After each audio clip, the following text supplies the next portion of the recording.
Hello friends, good morning. আজকে আমার morning duty. সকালে উঠে রান্নাবান্না কমপ্লিট করে টিফিন প্যাক করে আমি ডিউটির জন্য রেডি হয়ে ডিউটির উদ্দেশ্যে রওনা দিলাম। আর এই যে রাস্তাটা দেখছেন, কয়েকদিন আগে ব্লগে তোমরা হয়তো সবাই সেই ভিডিওটা দেখেছো। তো সেখানে আমি বলেছি রাস্তার কাজ হচ্ছে না, তো আলটিমেটলি সেই রাস্তার কাজ শুরু হয়ে গেছে।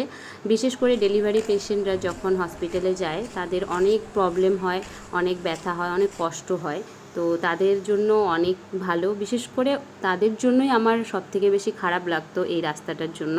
তো এখন আলটিমেটলি ঠিক হয়ে যাচ্ছে। আর তোমরা সবাই আমাকে জিজ্ঞাসা করো, দিদি তুমি কোন হসপিটালে ডিউটি করো, কোথায় ডিউটি করো? তো আমি এই হসপিটালেই ডিউটি করি। তো এখন আমি ডিউটির জন্য রেডি হয়ে গেছি। ফাইনালি 6 ঘন্টা ডিউটি ওভার হয়ে গেল এবং আমি এখন রুমে যাব। তো রুমে গিয়ে স্নান করে খাওয়া দাওয়া করে ছাদে গেছিলাম। তো দেখছি যে আবহাওয়াটা অনেকটাই খারাপ, বৃষ্টির মতো।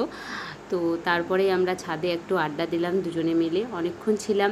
তারপরে আমরা পকোড়া নিয়ে আসলাম, তারপরে পকোড়া পার্টি চললো। আর ছাদে এত হাওয়া দিচ্ছে, এত দমকা হাওয়া দিচ্ছে, মানে ওখান থেকে নড়তে ইচ্ছা করছিল না।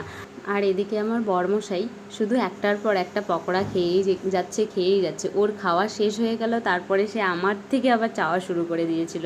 তো তারপরে তাকে আমি বললাম যে চলো, সন্ধ্যা হয়ে যাচ্ছে, একটু আমরা বাজারে ঘুরে আসি। তারপরে দুজনে মিলে আমরা একটু বাজারের উদ্দেশ্যে রওনা দিলাম। তারপরে আমরা বাজারে ঢুকলাম এবং অল্প কিছু সবজি বাজার করলাম। সবজি বাজার করেই আমরা মুদিখানার দোকানে গেলাম। মুদিখানায় অল্প কিছু বাজার করার ছিল, তো সেটা করলাম। করেই আমার মনে পড়লো যে হসপিটালে আমার কিছু কাজ রয়েছে। তো তারপরে আমরা বাজার কমপ্লিট করে হসপিটালে একটু গেলাম।